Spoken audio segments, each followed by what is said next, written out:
বন্য হাতির আক্রমণ থেকে পরিত্রাণের প্রশাসনের পদক্ষেপের দাবি জানিয়ে পথ অবরোধ করল স্থানীয় বাসিন্দারা। ঘটনা তেলিয়ামুড়া থানাধীন উত্তর কৃষ্ণপুর এলাকায়। গত 3 দিন যাবত লাগাতার বন্য হাতি পুনরায় আক্রমণ করে যাচ্ছে এলাকার মানুষের উপর। মাঝে কিছুদিন যদিও বন্ধ ছিল তা, কিন্তু গত 3 দিনে এলাকার মানুষের বাড়িঘর ভাঙচুর করে ফসল নষ্ট করেছে বলে স্থানীয়দের অভিযোগ। হতাহতের কোনো খবর না থাকলেও প্রতি রাতেই মানুষ ঘর বাড়ি ছেড়ে পালাতে হচ্ছে।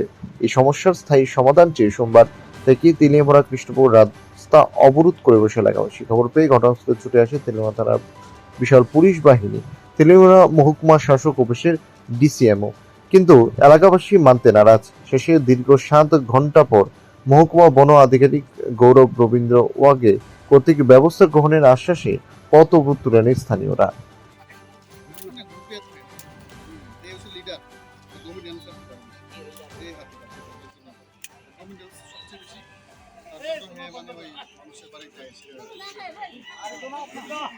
আমি মনে করি আপনারা